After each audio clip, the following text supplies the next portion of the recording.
Assalamualaikum warahmatullahi wabarakatuh. Kami dari kelompok 6 ingin mempresentasikan hasil kerja kelompok kami. Sebelumnya, perkenalkan nama saya Irma Hani dan kedua teman saya yaitu Anes Febiolana dan Marvin Aldian Putra. Di sini kelompok kami akan menjelaskan tentang konsep keperilakuan dari psikologi dan psikologi sosial dan akuntansi keperilakuan dalam retrospek dan prospek.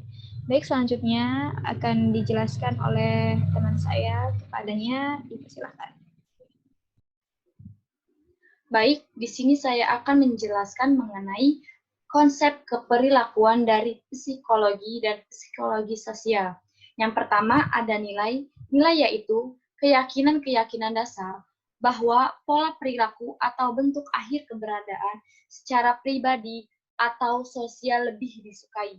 Yang kedua, sistem nilai, hierarki yang didasarkan pada pemeringkatan nilai-nilai pribadi berdasarkan intensitas nilai tersebut. Yang ketiga ada sikap.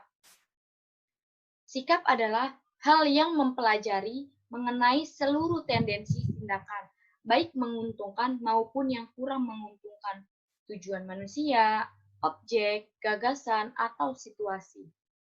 Yang keempat, ada 3 komponen sikap. Yang pertama, komponen kognitif sikap, yaitu segmen pendapatan atau keyakinan dari sikap. Yang kedua, komponen afektif sikap, yaitu segmen emosional atau perasaan dari sikap. Yang ketiga, komponen perilaku sikap, maksudnya untuk berperilaku dengan cara tertentu terhadap seseorang atau sesuatu. Selanjutnya, ada sikap dan konsistensi. Yang pertama, teori disonansi kognitif. Setiap ketidakcocokan antara dua sikap atau lebih antara sikap dan perilaku. Teori persepsi diri, yaitu sikap-sikap digunakan setelah faktanya muncul untuk membenarkan tindakan yang telah terjadi. Yang keenam, motivasi proses yang berperan pada intensitas, arah, dan lamanya berlangsung upaya individu ke arah pencapaian sasaran. Komponen sikap terbagi menjadi 3, yaitu yang pertama, komponen teori terdiri atas gagasan, persepsi, dan kepercayaan seseorang mengenai penolakan sikap. Yang kedua, komponen emosional atau efektif mengacu pada perasaan seseorang yang mengarah pada objek. Yang ketiga, komponen perilaku mengacu pada bagaimana suatu kekuatan bereaksi terhadap objek sikap. Selanjutnya, ada konsep terdekat terkait sikap, dibagi menjadi 4. Yang pertama, kepercayaan dapat didefinisikan sebagai komponen kognitif dari sikap. Kepercayaan memungkinkan berdasarkan pada bukti ilmiah, prasangka, atau intuisi. Yang kedua, opini didefinisikan sebagai sinonim dari sikap dan kepercayaan. Yang ketiga, nilai merupakan pijakan yang paling dalam dan sentimen dasar di mana orang-orang mengorientasikannya dirinya menuju tujuan yang lebih tinggi dan di mana mereka membedakan sesuatu yang terbaik. Selanjutnya, kebiasaan merupakan ketidakbimbangan respon otomatis dan pengulangan pola dari respon perilaku. Terima kasih.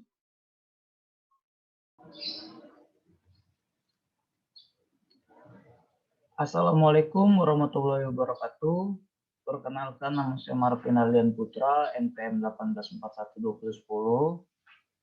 Di sini saya akan melanjutkan materi presentasi yang telah disampaikan oleh rekan saya. Di sini ada fungsi sikap. Fungsi sikap memiliki 4 fungsi utama. Yang pertama ada pemahaman, kebutuhan akan kepuasan, ego yang defensif, dan ungkapan nilai. Dan yang kedua, ada pemahaman atau pengetahuan berfungsi membantu seseorang dalam memberikan arti atau memahami situasi atau peristiwa yang baru.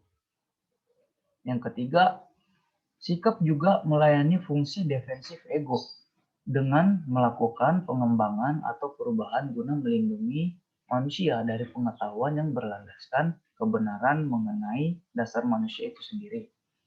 Yang terakhir, ada sikap juga melayani fungsi ekspresi. Manusia memperoleh kepuasan melalui pernyataan diri mereka dengan sikapnya.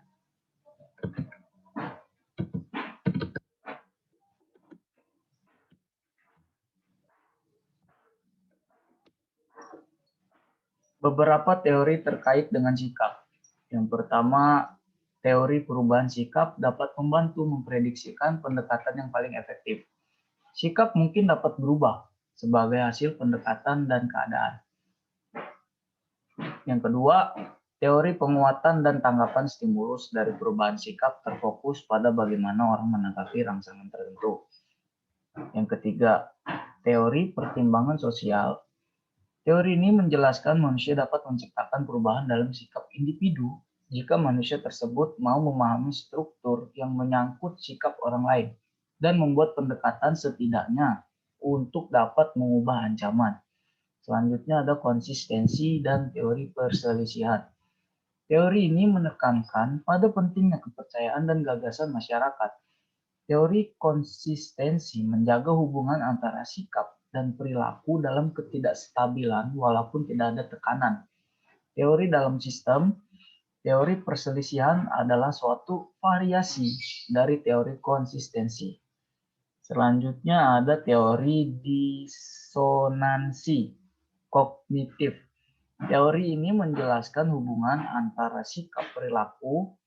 Disonansi dalam hal ini berarti adanya suatu inkonsistensi. Yang terakhir ada teori persepsi diri. Menganggap orang-orang mengembangkan sikap berdasarkan pada bagaimana mereka menamati dan menginterpretasikan perilaku mereka sendiri. Dengan kata lain, teori ini mengusulkan bahwa sikap tidak menentukan perilaku, tetapi sikap itu dibentuk setelah perilaku terjadi guna menawarkan sikap yang konsisten dengan perilaku. Di sini ada teori motivasi awal, teori hierarki kebutuhan atau Maslow. Ada dua, yang pertama ada teori X dan teori Y dari McGregor, dan yang kedua teori dua faktor, Herzberg. Yang pertama, teori X dan Y dari Douglas McGregor merupakan konsep baru dalam motivasi. Teori X merupakan pandangan tradisional yang melihat sisi negatif dari seorang individu. Dan sebaliknya, teori Y merupakan pandangan tentang manusia modern yang melihat hal-hal positif dari individu dalam organisasi.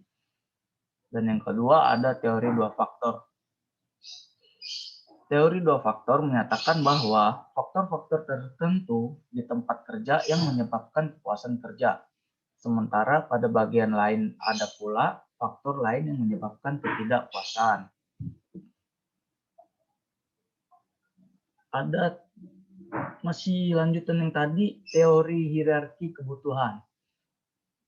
Dalam diri manusia terdapat 5 jenjang kebutuhan.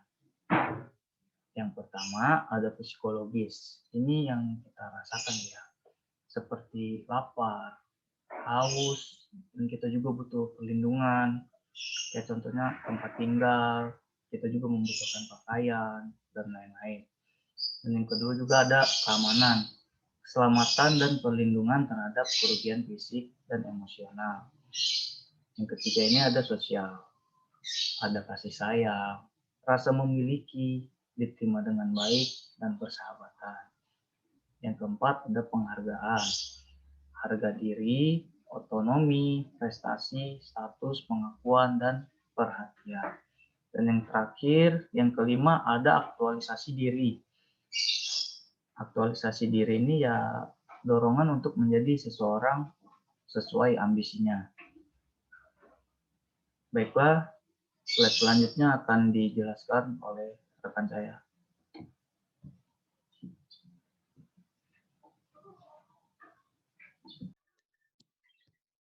Baik, selanjutnya, akuntansi telah diakui sebagai sebuah fenomena yang membentuk dan berfungsi sebagai konsekuensi interdependen dari konteks di mana akuntansi beroperasi. Dari perspektif ekonomi, peranan dan fungsi akuntansi sekarang berdampak penting pada organisasi pemerintahan dan operasi pasar keuangan. Dengan cara yang sama, dari perspektif keperilakuan dan organisasi, akuntansi sekarang diakui sebagai praktik yang konsekuensinya dimediasi oleh konteks sosial dan manusia di mana akuntansi beroperasi dan cara akuntansi bersinggungan dengan fenomena sosial dan organisasi lainnya. Sudut pandang dari luar.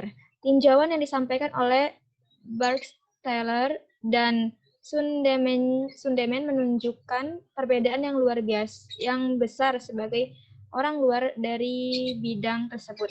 Mereka memberikan sudut pandang dari luar atau without sudut pandang non-akuntansi. Walaupun memahami akuntansi, perspektif tersebut mempunyai manfaat potensial. Oleh karena itu, Burgstaller dan Sundem dihargai karena melakukan tugas tersebut.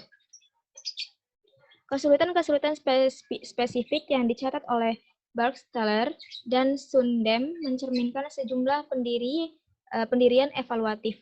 Dalam keragaman ilmu pengetahuan sosial, kesulitan-kesulitan dari satu disiplin ilmu terkadang dipahami sebagai kekuatan oleh disiplin ilmu lainnya.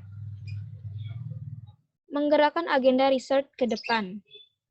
Kaplan menawarkan sebuah pandangan yang lebih berhati-hati dibandingkan dengan pandangan Burgstaller dan Sundem, walaupun ia merupakan orang dalam atau insider di bidang akuntansi keperilakuan.